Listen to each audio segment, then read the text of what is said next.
Stéphane, merci à toi d'avoir répondu présent. Avant tout, déjà, je voulais à tous et à toutes vous souhaiter une belle année. Une belle année parce que c'est encore, on peut encore le faire, c'est encore d'usage. Je vais essayer d'être un petit peu plus, un peu moins classique plutôt que juste de vous souhaiter de la réussite. Non, c'est surtout qu'en fait, qu'on puisse trouver tous et toutes de la satisfaction dans tout ce qu'on fait, que ce soit personnellement, professionnellement, et j'aime bien dire que le reste en découlera, parce que si nous sommes bien dans notre tête, et ben déjà ça, c'est une grande partie de fait. Donc voilà ce que je vous souhaite, c'est de retrouver juste du bonheur dans tout ce que vous faites pour cette année.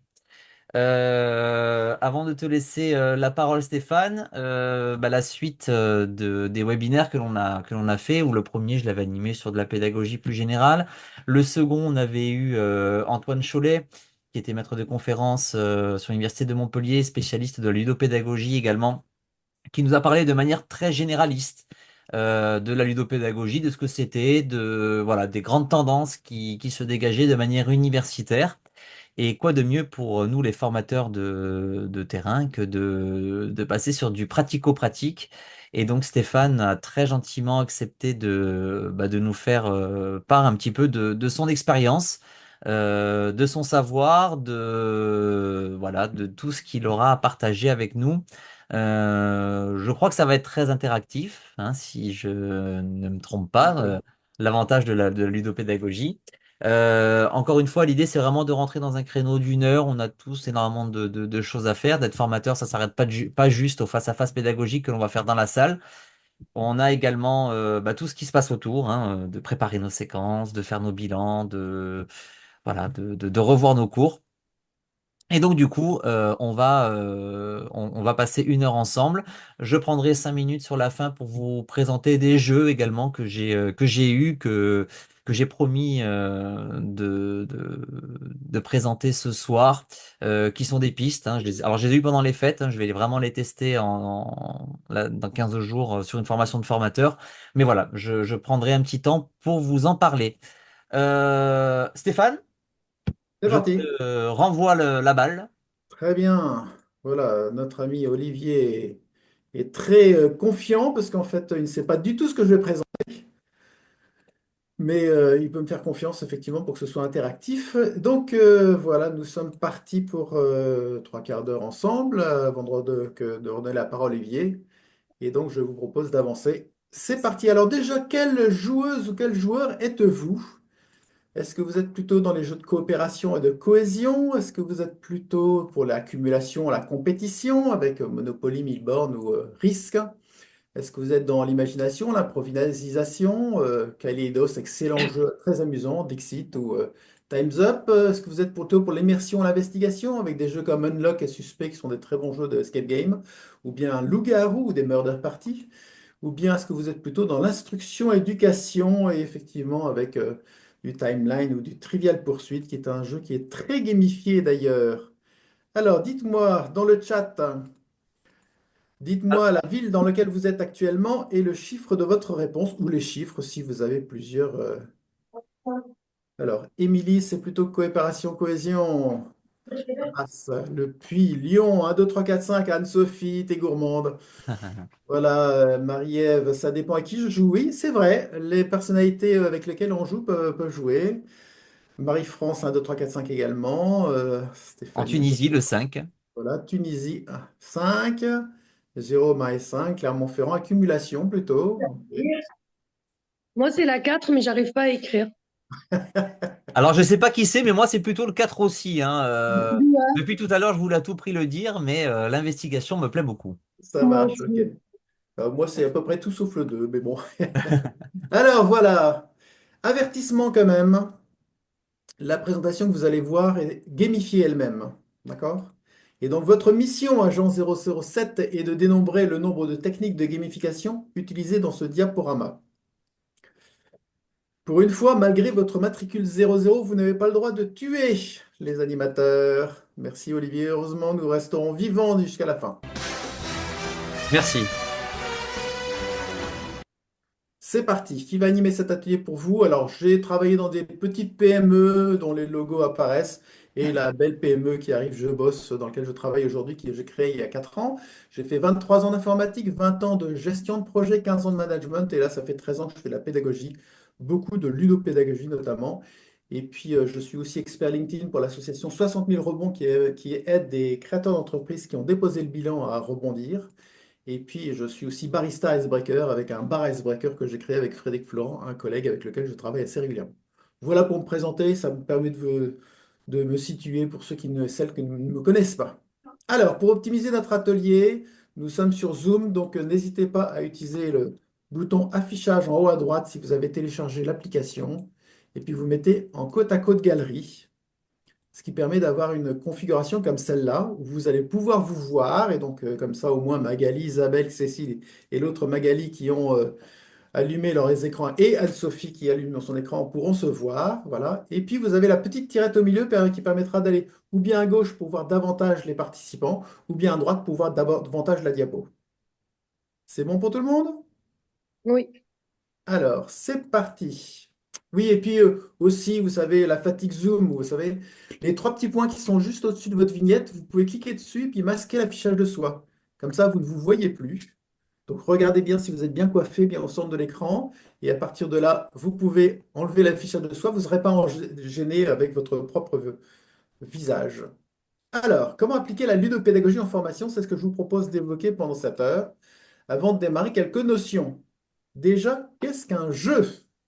Voici un jeu, c'est un mot fléché, et je vous propose de retrouver dans ce mot fléché les caractéristiques habituelles d'un jeu. Dites-moi, vous pouvez allumer votre Le plaisir. oh, le plaisir. Alors c'est parti, le plaisir. On va mettre le plaisir. Ensuite, La créativité. Histoire.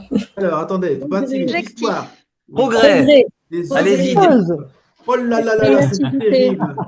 Progrès, Objectif. effectivement, le progrès. Joueuse. Les règles. Joueuse. Les règles, effectivement. Facilité. Facilité, tout à Joueuse. fait. Bravo. Facilité, c'est ici, là. Tac, tac, tac, tac, tac, tac, tac, ici. Hop, hop, hop, hop, facilité. Le Certain. choix. Des Certain. choix, tout à fait. Bravo aussi, parce que c'est à l'envers. Des rôles. Des rôles, tout à fait. Certain. Moi, j'ai But. un certain, je te regarderai bien, un certain, moi. Joueuse. Joueuse, bien Moi, sûr. joueuse depuis. But. Ensuite, but, tout à fait. Le but, il est ici. Durée. Gratuit. Durée, tout à fait. Durée. Le fait que ce soit gratuit, que les participants sachent que c'est gratuit. Voilà. Ensuite, il y en a un qui est plus compliqué à trouver parce qu'il est en diagonale. Fiction. Oui, tout à fait, la fiction. Oui. Voilà. Et pour la petite histoire, vous gardez les lettres Ah oui. qui apparaissent. Il y a autre chose ici, il y a liberté également aussi. Liberté. Voilà. Et les lettres qui restent, c'est Tag. ludopédagogie. Elle était facile, Ah oui. mais voilà Ah oui. quoi. Voilà, c'est une façon aussi de travailler que je fais assez souvent. Hop là. Alors, si je veux bien arrêter, comment je peux enlever le pointeur là? Ça c'est bien, pointeur laser stylé, gomme, et tout. Hop, tac. Hop, conserver, on s'en fout. Ah bah évidemment, hop.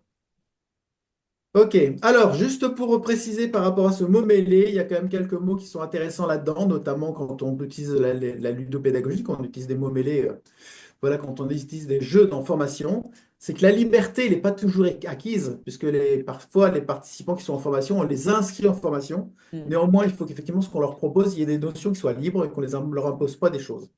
Voilà, il y a une notion d'incertain qui est importante, c'est effectivement les joueurs ne doivent pas être sûrs de gagner, même si le formateur, lui, il doit être sûr de l'acquisition de compétences. Et puis le gratuit, on ne joue pas juste pour le plaisir, et effectivement, c'est une dimension qui est peut-être un petit peu moins vraie. On a une attention précise, donc c'est un petit peu moins gratuit quand on utilise les jeux en formation plutôt que juste pour s'amuser. C'est bon? On continue? Des questions? Oui. Continuons. Alors, quelles sont les différentes formes de la ludopédagogie? Je m'inspire un petit peu des travaux d'Isabelle Vendangeon et de Philippe Lépinard. J'aime bien assez bien leur catégorisation, donc je vais en prendre quelques-unes. Donc la simulation gamifiée, c'est une première chose, simuler un contexte réel pour permettre de l'apprendre. Vous avez sans doute travaillé sur des jeux, etc., qui permettent effectivement d'apprendre. Alors, dites-moi, est-ce que l'un ou l'autre, ou l'une ou l'autre, peut me décrire une simulation qu'il a expérimentée ou qu'elle a expérimentée? Des jeux de Oui, rôle, par Les jeux de exemple. ouais, rôle, tout à fait. les jeux de simulation. Oui, mais justement, quel jeu de simulation? Jeux de rôle, ouais. Ouais, jeux de rôle, par exemple, pour simuler des entretiens de recrutement, par exemple. Mhm. Ouais. Oui. Des situations de management, des situations de négociation. Tout à fait, pour faire la simulation de négociation. D'autres simulations que vous connaissez? Des Situation de handicap. brainstorm. Situation de handicap, tout à fait. Oui, oui, tout à fait. Bander les yeux ou se retrouver dans un fauteuil dans une rue pour essayer de se déplacer en fauteuil. Des brainstorming avec des Lego? On Ouais, monte est-ce un qu'il y a des projet simulations ensemble? là-dessus? Est-ce qu'on simule là-dessus? Je ne sais pas. Peut-être. Mm. Alors, je vous en- Justement, ça me fait penser au Lego. C'est Lego. ça? Ouais, mais est-ce qu'on simule quelque chose Ouais, c'est avec ça. Lego? Je ne Je sais pas. crois qu'on Souvent. simule J'ai vu sur LinkedIn une formatrice qui s'appelle Bénédicte Ducoté Mhm. et qui fait du Lego Serious Play. Et du coup, D'accord. elle met en contexte. Ok. D'accord. Bon, bah écoutez, c'est pas. Ok, mais je vois pas trop ce qu'on pourrait simuler comme contexte réel pour apprendre. Voilà. Alors, moi, je vous propose quelques-uns que j'ai testés ou que j'ai mis en place. Les wargames, effectivement, j'ai eu l'occasion de faire l'armée, comme je suis un bon boomer. Et effectivement, je me suis retrouvé un jour dans la tente, alors c'était pas celle-là, mais la tente d'un colonel qui simulait une opération militaire sur le terrain. Donc, tu avais plein de soldats qui étaient se balader dans la campagne. Et puis là, nous, on était dans la tente en train de les guider. Business Game, ça c'est un business game qui est proposé par la société suédoise Celemi que j'ai mis en place quand j'étais chez Auchan. Et le but du jeu, c'est de simuler pendant une journée le fonctionnement d'une entreprise de retail. Et donc c'est Ah, vraiment de la génial. simulation, on est vraiment sur à la fois un jeu, c'est-à-dire qu'il y a même des témoins, des participants qui ont dit je ne m'attendais pas à jouer autant, et en même temps c'est vraiment de la simulation du bilan, du compte d'exploitation, etc. Les simulateurs de vol, j'ai travaillé pendant un an et demi dans les simulateurs de vol. Ça, c'est un simulateur de vol d'Airbus. Et donc, c'est des simulateurs qui permettent effectivement de simuler avec un niveau de précision qui est tellement grand qu'effectivement des pilotes peuvent passer d'un avion à un autre rien qu'en conduisant le simulateur et en apprenant ce simulateur. Voilà. Et puis, vous avez aussi la réalité virtuelle qui permet de simuler, par exemple, une prise de parole en public et vous vous retrouvez devant une assemblée qui va réagir en fonction de ce que vous dites. Ça peut être aussi simulé.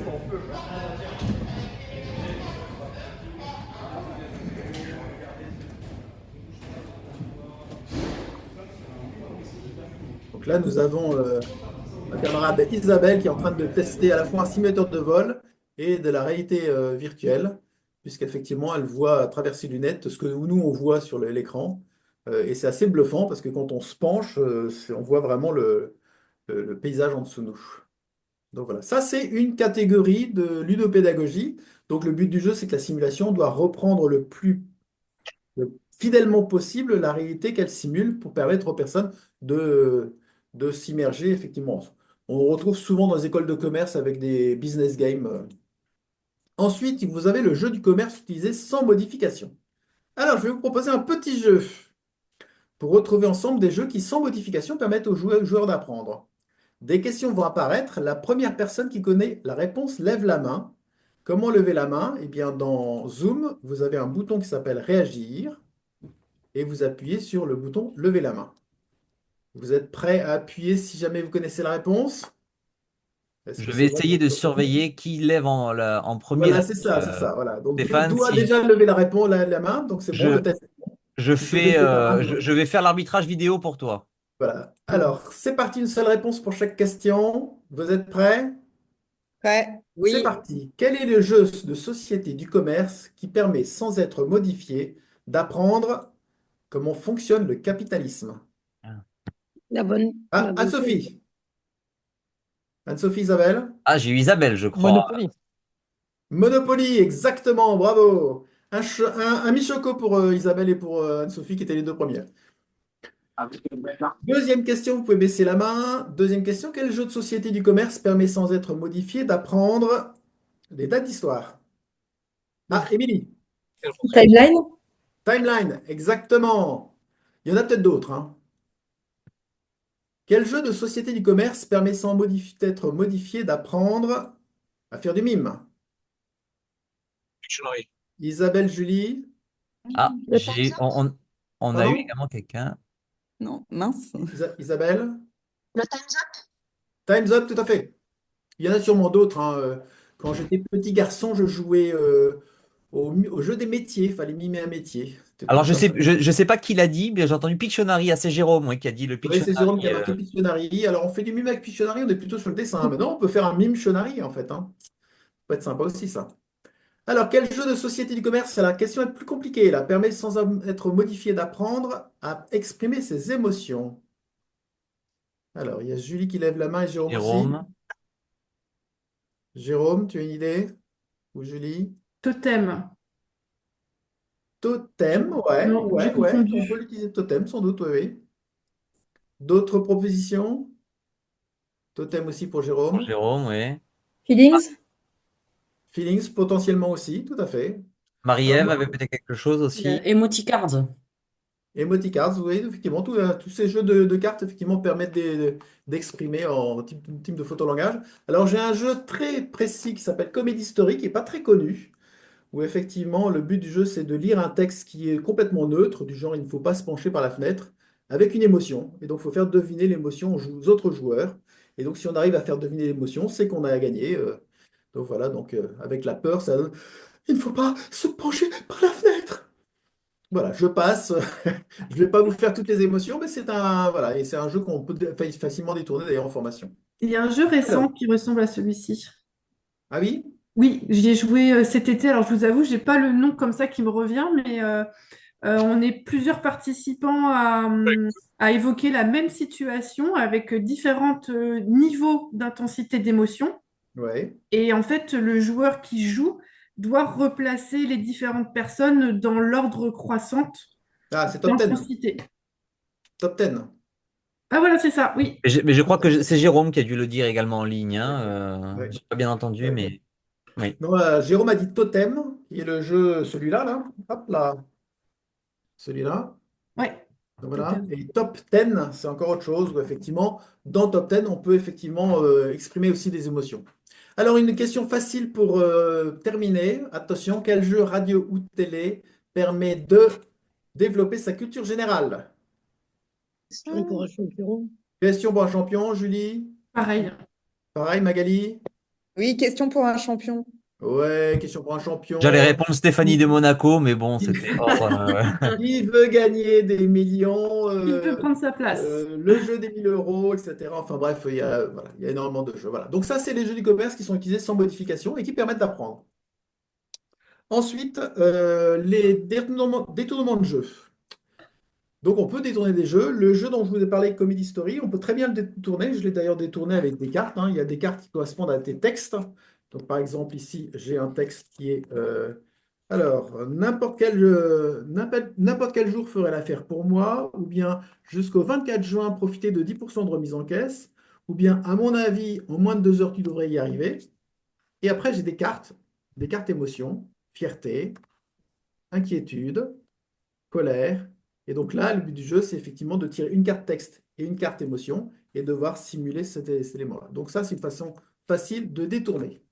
Alors, je vous propose, et là, je vais demander à Olivier de préparer des salles avec, allez, mettons 5 personnes par salle, si ça vous va.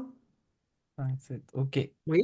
OK, 5 personnes, on est 37, donc ça va faire, oui, à peu près 7 salles. Vous allez avoir 3 minutes, donc Olivier va paramétrer la salle à 2 minutes. Au bout de 2 minutes, on déclenchera la dernière minute pour lister un maximum de réponses à la question suivante. Olivier, tu es prêt à envoyer les Écoute, salles? les 7 salles sont OK. créées. Enfin, Dans les paramètres, j'ai juste à appuyer sur créer. dans les paramètres, tu mets 2 minutes ou alors au bout, on compte 3 minutes et puis c'est bon. Alors, la question est la suivante. Quels sont les jeux qu'on peut détourner à des fins pédagogiques? Et vous avez 3 minutes en sous-groupe. C'est parti. Comment on fait pour accéder au sous-groupe? Ah oui. Vous tapez sur participer quand le bouton s'affiche. C'est parti. Normalement, Pas de toutes les salles réflexion. sont ouvertes.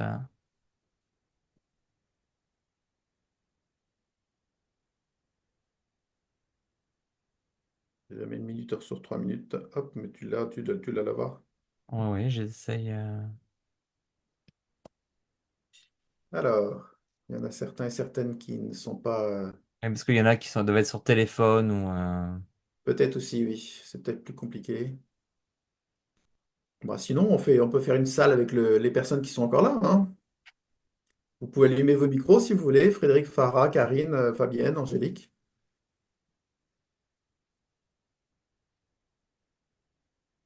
Sept. Donc à 29, normalement, les salles devraient. Exactement. Normalement, toi, enfin, je sais pas, tu l'utilises souvent la répartie en sous-salle? Ça dépend, ça dépend. Normalement, tu as une notif au bout de. Si tu as paramétré à 2 minutes, à 3 minutes, tu auras une notif, je crois, à 2 minutes. Ouais. Enfin, bref. Sinon, si tu paramètres à Bon, 2 minutes, au bout de 2 là, minutes, là, là, là, c'est ouvert. J'ai juste à cliquer sur fermer toutes les salles et. voilà. Frédéric est en mode tunnel de famille. Courage. Avec le biberon dans une main, le La chien qui casserole, vient, la casserole dans une la autre. casserole dans une autre. Frédéric, tu as tous nos encouragements. Ça- Alors, quels sont les jeux que vous avez Mhm. envie que vous savez détourner? Dites-moi. Il y en a un paquet, hein. Ah oui.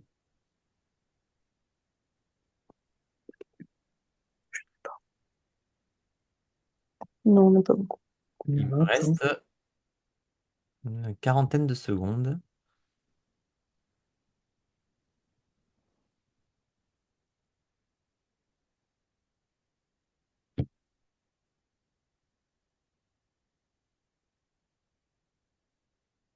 Alors, tut, tut, tut, tut, tut.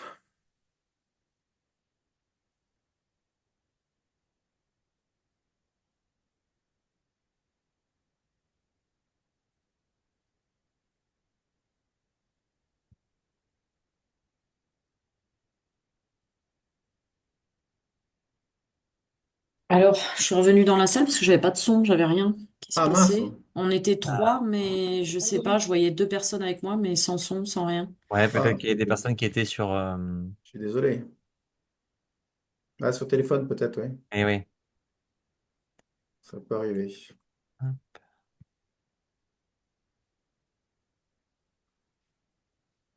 Ouais, toutes les personnes voilà, vont être renvoyées dans dans 50 Mhm. secondes. Moi, je reste avec vous. Très bien, tu fais bien. Du coup, est-ce que tu as déjà eu, toi, peut-être des jeux détournés à des fins pédagogiques? Donc, on cherche des jeux qui existent dans le commerce, c'est C'est ça? ça, Oui, c'est ça, c'est qu'on ça. qu'on réutilise différemment. Bah, il y a le Dixit qui est pas mal utilisé. Tout à fait. Jeu de loi, le loto des odeurs aussi. Enfin, le loto qui est détourné. Tout à fait. Ouais, ouais. Alors, voilà les personnes qui reviennent. Alors, Blandine, Marie-France, Lydie, qu'est-ce que vous pouvez nous proposer comme jeu détournable? Alors, je peux rapporter pour mon groupe, du coup, on en a listé 3, 4, 5, 6, 7, 8. Bon, on a eu le temps d'en Wow. lister 8. Chouette, hein. Donc, on a repris le timeline, le Dixit, le Oui. Monopoly, le Cranium, Question pour un champion, Cluedo, le Loup-garou et Donjons et Dragons. Mhm. Loup-garou, détourner le loup-garou pour une formation, ça, je suis curieux de savoir comment vous faites. Oui, en Mais effet. dites-moi, alors, quels sont les autres groupes, dans les autres groupes, quels sont les jeux que vous pouvez détourner? Euh, du coup, je peux m'exprimer. J'étais dans la Oui. salle 6 avec d'autres de mes Ouais. collègues. Du coup, on a 17 jeux qu'on a identifiés, je vous l'ai dit. Oui. Alors, je ne sais Moi, pas j'étais les dans la jeux qui ont salle, été dit avant, mais vous me direz. Alors, il y a Pandémique, qui est un jeu collaboratif. la Oui. salle 3. Le Tu te mets combien? Oui. Oui. Unanimo, Tout à le fait. jeu de Mhm. loi, Trivial Poursuite, Minecraft, les jeux de cette famille, le Story Cube, le Mhm. Lego, le Petit Bac, le Memory, le jeu de la bataille, le Cluedo, le Qui est, le Totem, le Bingo et le Burger Quiz. Ouais, Burger Quiz, c'est une très bonne idée, ça, de détourner ça. Oui, tout à Oui. fait. Ouais. Alors, faut être créatif, hein. Quant à qui est, j'ai toujours mon jeu de qui est là à côté. Je me dis, il va falloir que je le trouve pour faire une formation sur le disque, un de ces quatre. Mais je n'ai pas encore trouvé comment. Ah oui. Ok. Quelqu'un d'autre veut s'exprimer? Le but du jeu, c'est pas forcément que tout le monde s'exprime, hein, mais dites-moi. Est-ce qu'il y a des jeux qui n'ont pas encore été cités? Ben, les Mikado, Mikado, pourquoi pas, tout à fait, oui, oui. Moi, je l'ai vécu en animation avec le réseau Four Colors de Brigitte Mhm, Boussua. Et en fait, pour l'atelier bleu, c'est utilisé. mhm, Donc, l'idée, c'est qu'il y a deux équipes qui s'affrontent avec un paquet de Mikado au milieu. Chaque équipe, à son tour, doit prendre un Mikado sans faire bouger les autres. Si elle n'a pas fait bouger de Mikado, il y a plusieurs bouts de papier avec plusieurs lettres dessus qui composent un mot magique. mhm. Voilà. Donc, c'est un mot D'accord, magique lié, moi, je l'ai utilisé lié à la compétence qu'on va aborder ensuite. d'accord, ok. Voilà. Ok, d'autres propositions? On avait qui est, Mhm. Trivial Poursuite, Juste Prix, Trivial Poursuite, il est très facilement détournable. Le juste euh, prix, pourquoi pas? Time's On a Up. le Mhm. Scrabble, le Scrabble. Le Scrabble, pourquoi pas aussi? Mhm. Ok. Ouais, Qui sait, il faut encore trouver comment le détourner. c'est ça, je Un connais que je pas. détourne assez facilement en réactivation à la fin d'une formation, par exemple, ou à la fin d'une matinée, par exemple, c'est Just One, Oui. où effectivement je propose, je donne un mot qui correspond à un concept qu'on a vu dans la matinée, par exemple, je le donne à une personne, enfin, plutôt il y a une personne qui se retourne et je montre le mot à tous les autres, et ils doivent effectivement trouver des synonymes ou des mots rapprochants. Voilà, eh bien, écoutez, bravo, merci, j'espère que le panier s'est bien rempli pour vous, et je vous propose de passer au point suivant, les serious games. Alors, c'est quoi un serious game? C'est un jeu créé spécifiquement à des fins sérieuses. Alors, pour redécouvrir ce qu'est un serious game, oui, question, non? Non, non. Je vous propose de répondre individuellement à quatre questions. Pour répondre, vous allez utiliser les réactions de Zoom à nouveau. Donc, cette fois-ci, c'est pas lever la main, mais c'est ici. Donc, si vous voulez répondre au signal à la première réponse, vous applaudissez. Si vous voulez répondre à la deuxième réponse, vous levez le pouce. Et si vous voulez répondre à la troisième réponse, vous faites un cœur. Est-ce que c'est bon pour vous? Mhm. Alors, on est parti. Marilyn lève le pouce déjà. C'est parti. Alors, je vous lis les définitions et dès que les réactions apparaissent, vous réagissez. Une seule de ces définitions est correcte, laquelle? Un jeu sérieux, c'est un jeu vidéo utilisé à des fins de communication, de sensibilisation ou de formation. Ou bien, un jeu sérieux, c'est un jeu dont le principal objectif n'est pas de divertir les joueurs. Ou bien, un jeu sérieux, c'est un dispositif de formation construit autour d'un jeu. C'est parti, vous votez. On a beaucoup de cœurs, on a énormément de cœurs. Il y a beaucoup de cœurs, il y a un applaudissement, il n'y a pas de pouce. Ah si, on en a un. Si, Blandine a mis un pouce. Eh bien, c'est Blandine qui gagne le Bichoco. Effectivement, ce n'est pas un jeu vidéo. Effectivement, je dirais, dans les débuts des serious games, on parlait de serious games uniquement sur les jeux vidéo. Maintenant, ça s'est tellement démocratisé qu'on parle de serious games, effectivement, pour des jeux de plateau aussi, ou des jeux de cartes. Vous en avez cité quelques-uns. Un jeu sérieux, c'est effectivement, ça peut être un dispositif de formation, mais c'est pas forcément que de la formation. Ça peut être pour communiquer, ça peut être pour faire du marketing, ça peut être pour capter des clients, etc. Donc, on n'est pas uniquement pour de l'apprentissage. En revanche, effectivement, un jeu sérieux, c'est un jeu, voilà, dont le principal objectif n'est pas de divertir les joueurs. Vous avez le droit de ne pas être d'accord avec moi, parce que déjà avec Ingrid, avec lequel on a travaillé, déjà on avait de nombreux débats sur le sujet. Et donc c'est d'ailleurs un sujet intéressant, parce qu'à la ludopédagogie, quand même, les concepts sont assez récents, et donc ça fluctue encore un peu. Alors, deuxième question, pour favoriser l'engagement d'une majorité de personnes, un jeu sérieux peut s'appuyer sur, attention, réfléchissez bien avant de répondre, la typologie de Bartle, explorateur, tueur, collectionneur, socialiseur, ou bien le modèle disque, dominant, influent, stable, conforme, ou bien n'importe quelle typologie que les lectures des comportements humains. C'est parti, à vos votes. Alors, il y a des cœurs pour Isabelle, il y a un pouce, des cœurs pour Ali, Marilène, Anne-Sophie, des pouces, des pouces. Ok. Des applaudissements aussi. Ok, bah, je dirais que les trois réponses étaient bonnes, donc la réponse cœur était effectivement la bonne. La typologie de Barthes, c'est une typologie qui est souvent citée en termes de ludopédagogie, mais attention, la typologie de Barthes était un modèle qui était utilisé pour désigner les joueurs de jeux vidéo. Et c'est pas forcément dans les jeux vidéo, voilà, quand il s'agit d'aller détruire l'armée adverse ou d'explorer des ruines, etc., du Moyen Âge, etc. C'est une chose, mais voilà, il n'y a pas que ça dans les jeux sérieux sur plateau, sur carte.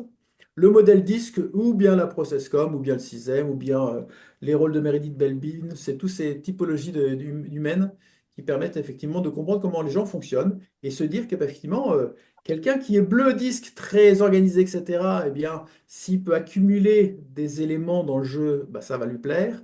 Celui qui est rouge compétiteur, bah, s'il y a des challenges en équipe ou s'il y a des classements, ça va lui plaire aussi. Et donc, tous ces éléments-là vont contribuer à créer des jeux qui répondent aux différentes personnalités.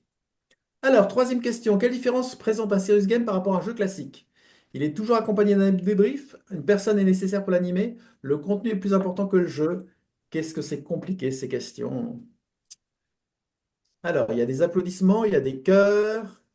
On n'a pas de pouce pour le moment, hein. Ah, beaucoup d'applaudissements, quelques cœurs. Eh bien, il y a un petit pouce.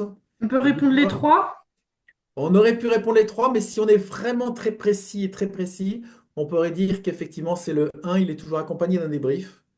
Une personne est nécessaire pour l'animer, bah, ça sous-entendrait que les serious games ne sont jamais des jeux vidéo. Or, il y a des serious games qui sont des serious games vidéo, hein, avec des personnages. Mais il y a toujours cette séquence où on doit débriefer ce qu'on a appris, éventuellement avec un quiz, etc., pour bien prendre conscience de ce qu'on a appris dans le jeu vidéo, quand c'est un jeu vidéo.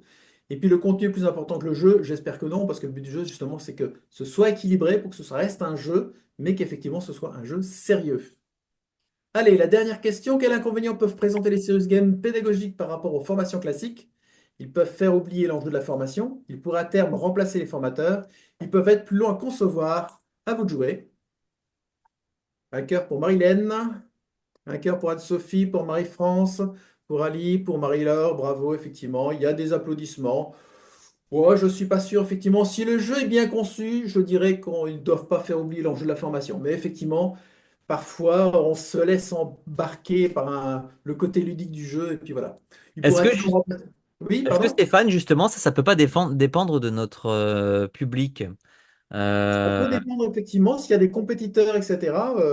Je sais que le dernier escape game que j'ai créé, je l'ai fait tester à mon fils, qui lui est un bon compétiteur. Il a torché en 20 minutes, mais il n'a rien appris, parce que justement, il ne s'est pas posé, il a essayé de trouver toutes les énigmes et toutes les épreuves et les traverser, sans s'intéresser au contenu, en fait. Voilà. et est-ce que donc il t'est déjà arrivé, je prends un petit peu, c'est juste pour poser une question qui Oui, vas-y, vas-y. peut être intéressante, parce que j'ai reçu aussi ici, t'entends des SMS de personnes qui sont soit en voiture, soit autres. Est-ce que du coup, est-ce qu'il t'est arrivé de stopper ou de pas faire de jeu en formation par rapport au public que tu avais?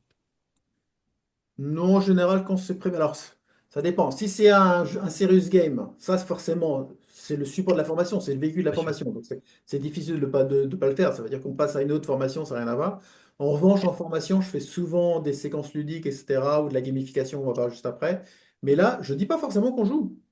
Voilà. Quand je dis de faire trois groupes et chaque groupe doit faire un QCM pour interroger les autres, bah, fondamentalement, c'est un jeu. Mais je n'ai pas dit que c'était un jeu. C'est simplement, voilà, vous faites un questionnaire par rapport à ce que vous venez de voir et vous allez interroger les autres pour savoir s'ils sont capables de répondre. Donc chacun prend. Super, merci. Ça répondra à quelqu'un Voilà qui lui pour pose une ça. question Est-ce directement que par d'autres téléphone. questions? Est-ce que d'autres commentaires? J'ai une question.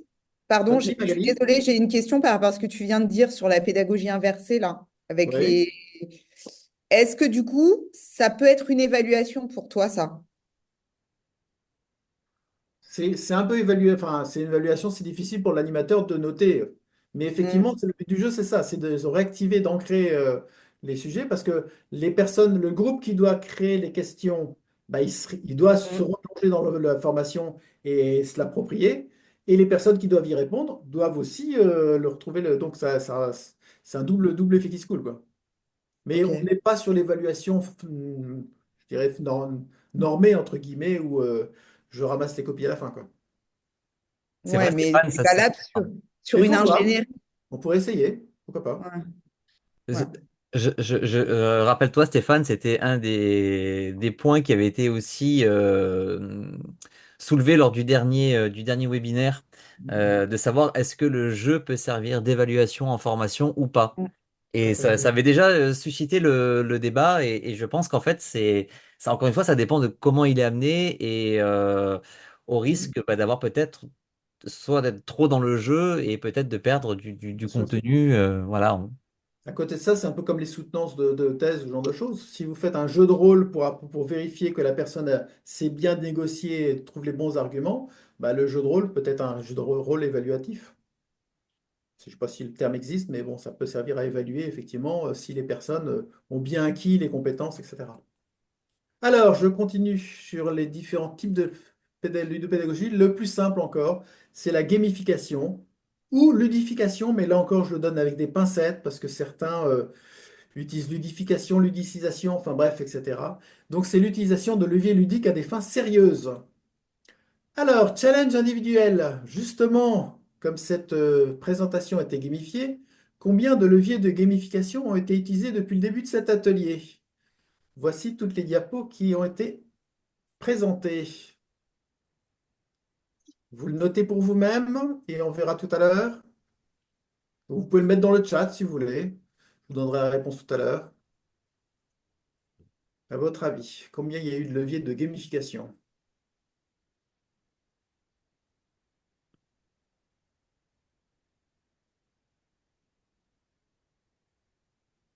Alors, par levier de gamification, je m'appuie sur les gamificartes d'Alexandre Duhart.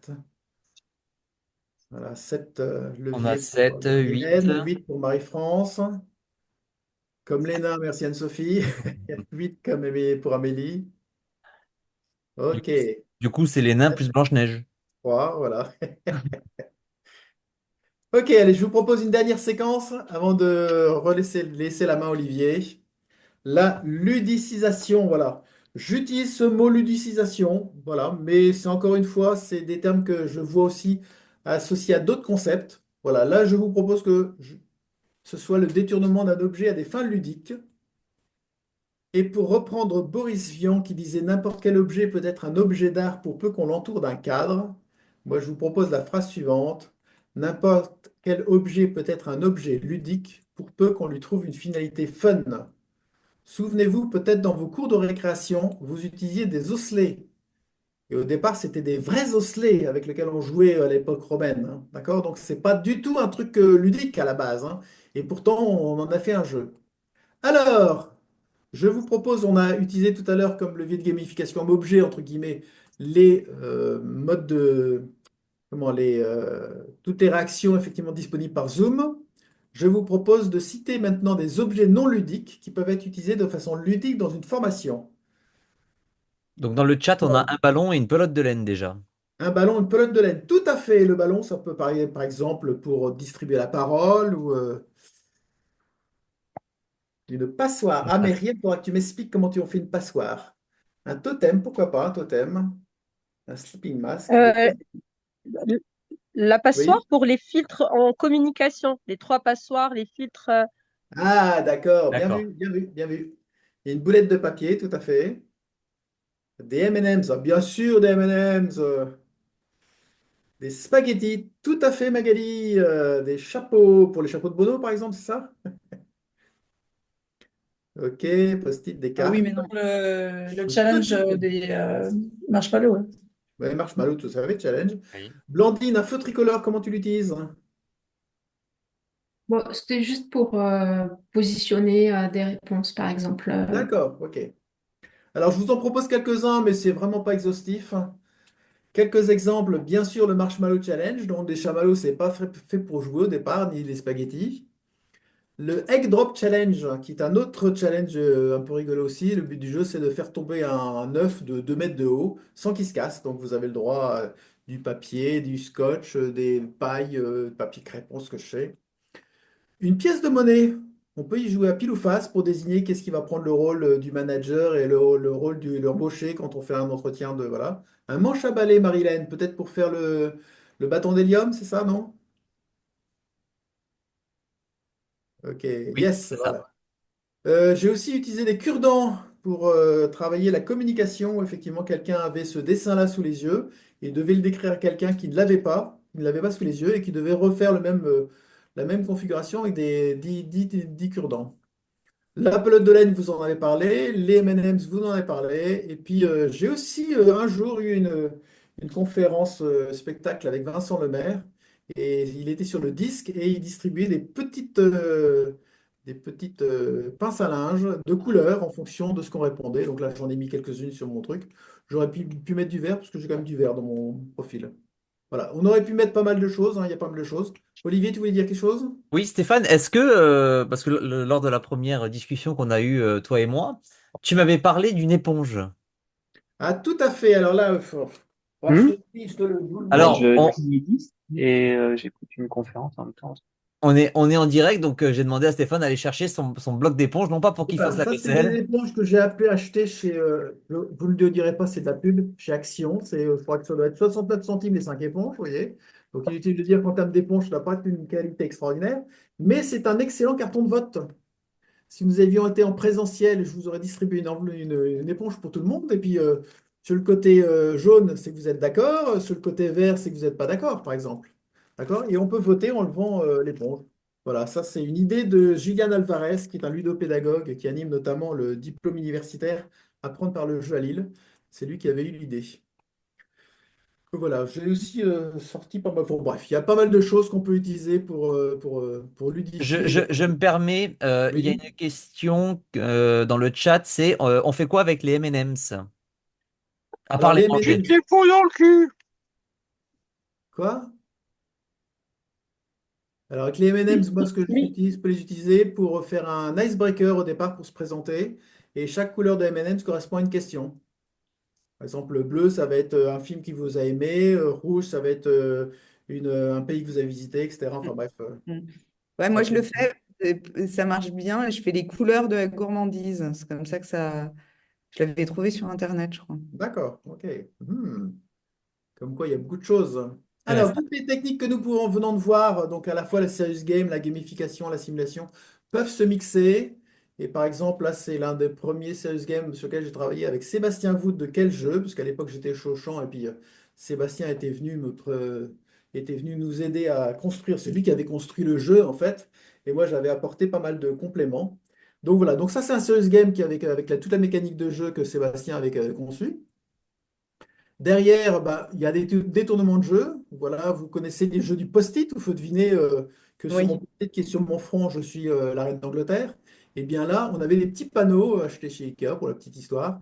Et c'était marqué SAN. Et donc la personne qui était là devait deviner ce qui était écrit sur son truc. Et donc le SAN, c'est un Storage Area Network. C'est un système informatique parce que c'était une formation sur la gestion de crise. Voilà, j'ai aussi détourné des jeux là. Alors c'est plutôt Sébastien qui l'avait proposé. On se retrouve avec des cartes comme au Monopoly, effectivement. On a un certain nombre de cartes de couleurs. Et quand on a quatre cartes bleues ou quatre cartes vertes, on peut déclencher le bouton qui est au milieu du plateau et partir en gestion de crise. Et donc là, on intervient sur la simulation, c'est-à-dire que pendant 8 minutes, la personne doit appeler des astreintes téléphoniques pour vérifier s'il y a crise ou non. Et les personnes qui répondent à l'astreinte, ce sont les personnes qui sont restées dans la salle en fait. Voilà, tout était simulé, donc ça a pris quand même quelques jours de travail pour Sébastien et pour moi aussi pour faire tous ces cas de simulation. Vous remarquez aussi que là, il y a une horloge qui devient du coup un objet ludique, parce que le but du jeu, c'est de ne pas dépasser les 8 minutes. Vous avez un autre objet ludique ici, effectivement, c'est la cartographie des systèmes d'information d'Auchan, qui va permettre effectivement de reconstruire le truc. Et puis, on était en immersion totale, puisque à midi, on avait dit, bah, puisque nous sommes en simulation de gestion de crise, nous n'avons pas le temps d'aller manger, donc on va commander des pizzas. Et les gens ont mangé des pizzas debout pendant une demi-heure. Ils avaient la banane à la fin de la journée. Comme quoi, quand on arrive à faire un serious game qui est vraiment immersif, on arrive à passionner les gens.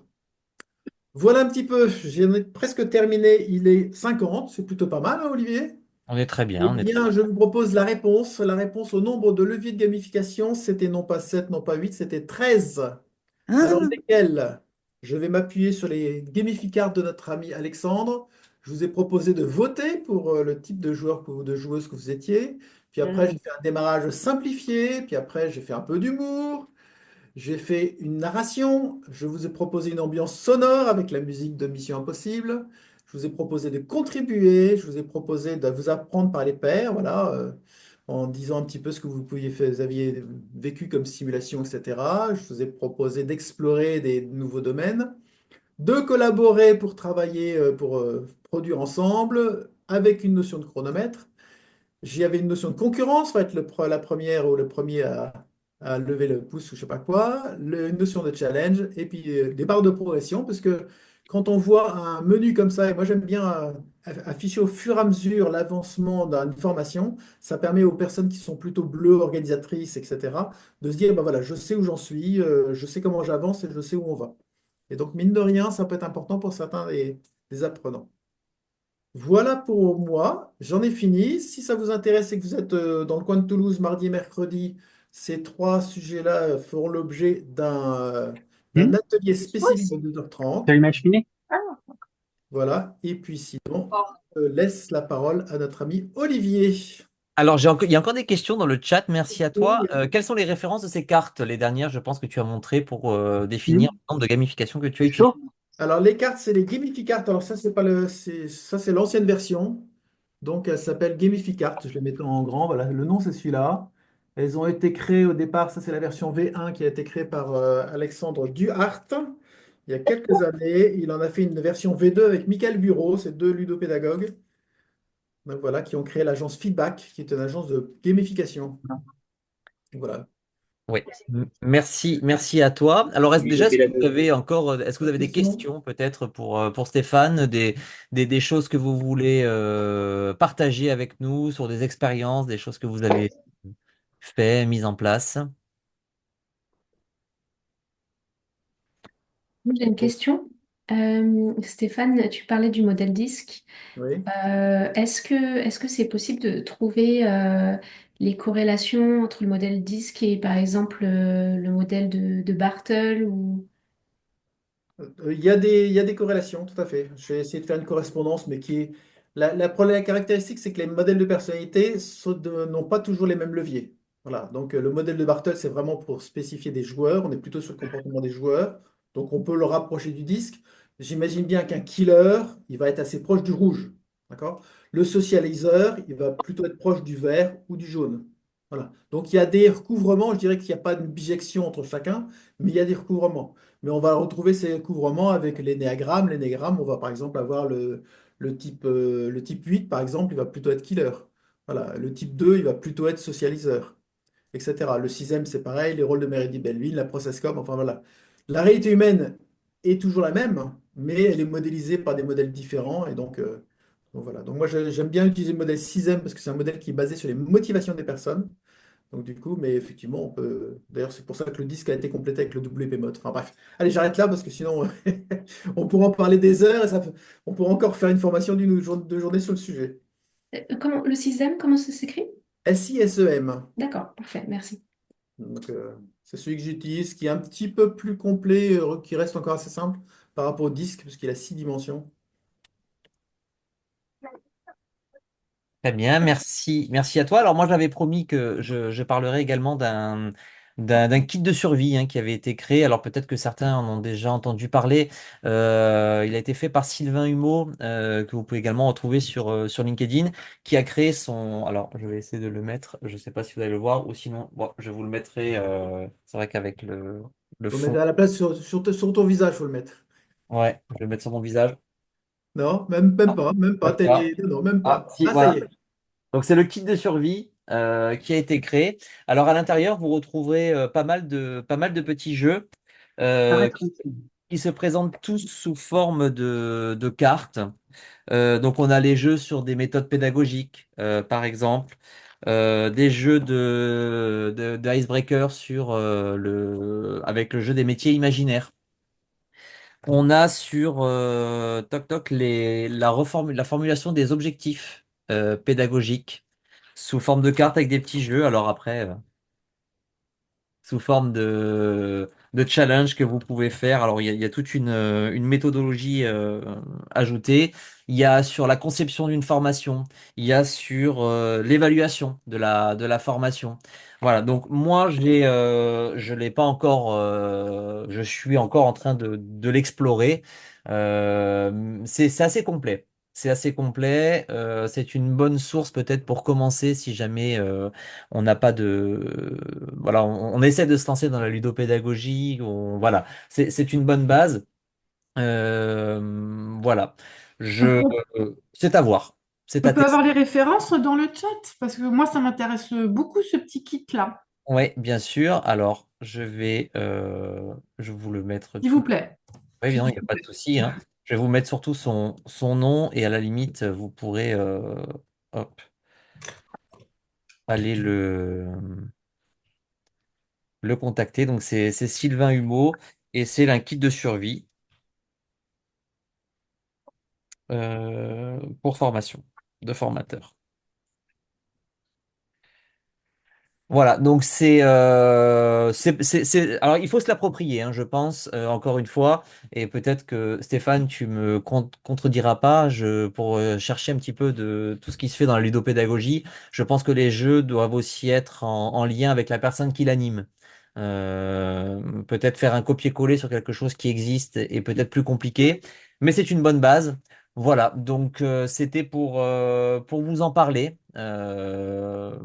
Et excusez-moi, j'ai Oui. une question. Je voulais savoir, poser la question. Moi, je fais beaucoup de jeux. En animation, je suis dans la vente, le retail. Et parfois, selon les groupes, bah, ça fait mouche et parfois, c'est un véritable flop.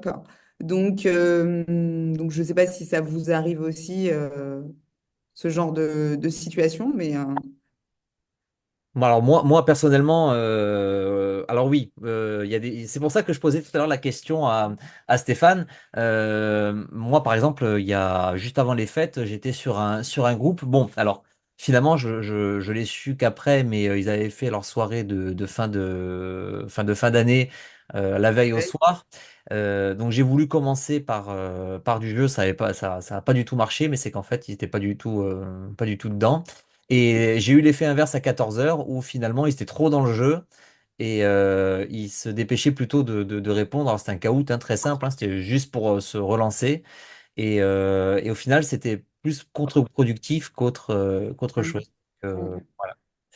Ça a été, encore une fois, c'est pour ça que je pense que. Alors, est-ce que le jeu peut être utilisé tout le temps? Je sais pas. Avec tous les publics, je sais pas. Et ça Euh, dépend quel jeu aussi. C'est sûr que si ah. on s'adresse à des directeurs financiers ou à des informaticiens développeurs, les jeux seront forcément pas pareils, la posture sera pas la même, etc. Et donc, mm, bien sûr. Non, non, moi, c'est le même public, mais du coup, Mhm. Ah oui. voilà. Enfin, c'est pas les mêmes personnes, mais c'est les mêmes métiers, quoi. hmm. Et c'est la même génération, enfin, tranche Après, ça d'âge. dépend. Il y a tellement de choses qui dépendent du contexte. S'ils sont obligés d'aller en formation alors qu'ils n'avaient pas envie, s'ils ont 20 ans de bouteille et qu'ils se disent bah, qu'est-ce que je fais là alors que j'ai rien à apprendre. Enfin, il y a tellement de choses Mm, qui mm, mm. interviennent. Mais effectivement, il faut souvent avoir une bretelle et un plan B pour sortir si jamais.